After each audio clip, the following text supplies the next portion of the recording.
Okay, so this is a recall patient emergency, super common appointment type that you're going to encounter. So when you are with another patient and the assistant comes and introduces the new case, instead of them explaining what's going to go on, they'll usually just say, hey, there's a recall patient emergency in Op 7, and the first name, and then you'll just go there. Or if you are, let's say in the break room or the doctor's office, then they'll go ahead and explain everything that's going on. So in this case, when there's a recall patient that has an emergency, it could be pretty much anything from needing an extraction to a root canal to something as simple as gingivitis. In this case, we'll go over what I usually do in the case that it is just gingivitis.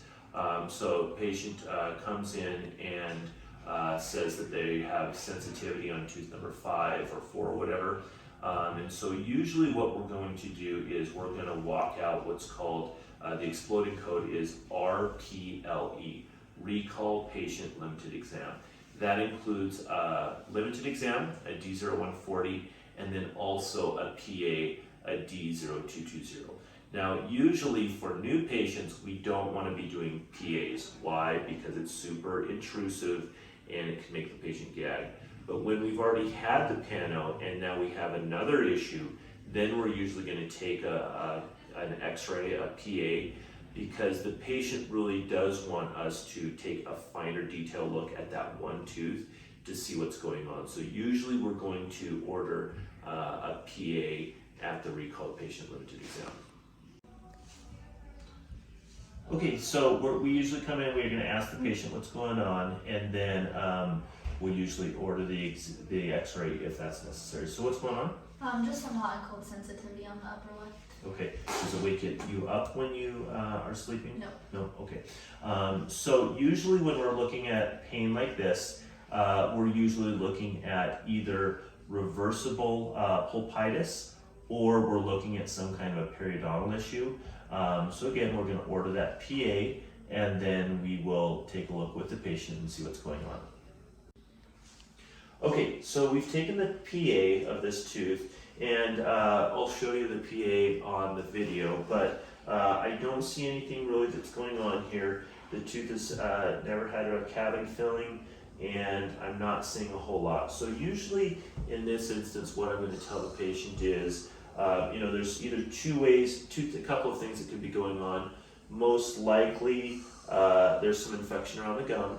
And so what do we need to do? Just clean up around the gum.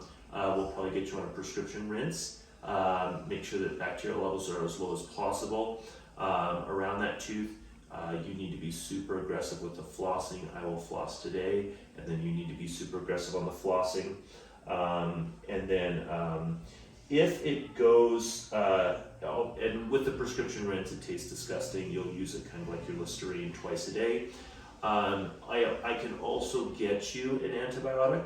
I won't have you take it unless the pain doesn't go away.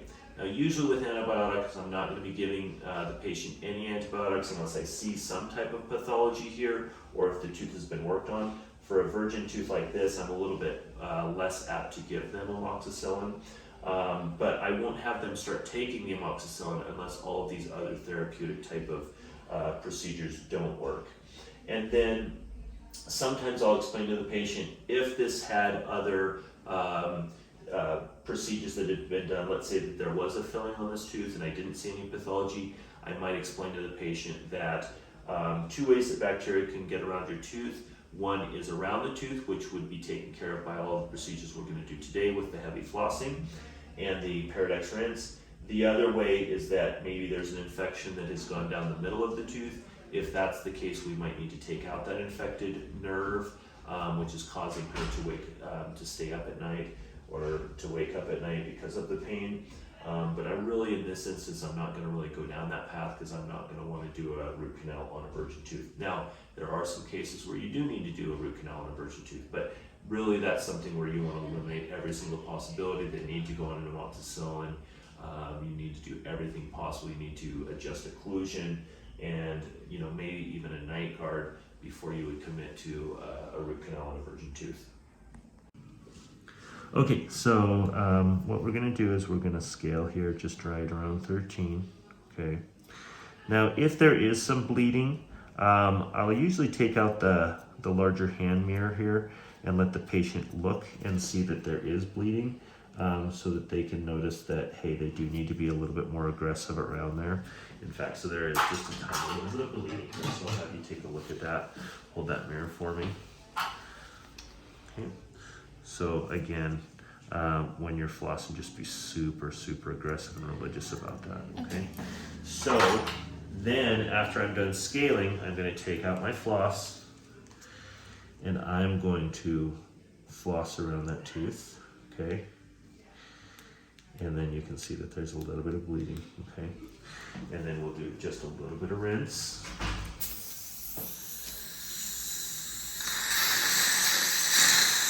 From that, okay? And then sometimes what I'll do is I'll, if I have a lot of bacteria around that tooth and I don't have a ton around this tooth here, but I'll show the patient how to floss. So I'll have you hold up your two fingers like this, okay?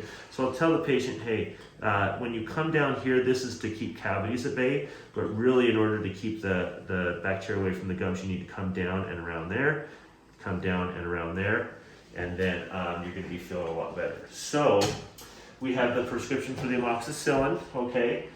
She'll get that at King Soopers or her local pharmacy, and then we'll give her the bottle of the Paradex rinse, okay? If this is a Colorado Medicaid patient or Medicaid patient, Medicaid will pay for this, so we usually give them the prescription Paradex.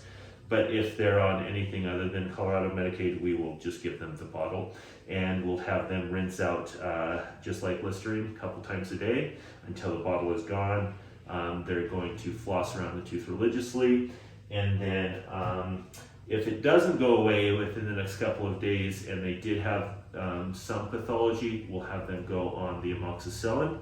And then the important thing is that we will go into the next hygiene visit and we'll put a little note that we scaled around tooth number 13 on today's date and our initials. That way when they come back for their hygiene visit, we know why they came in for their limited exam, and hopefully everything is resolved. The patient is super happy that we didn't have to do anything.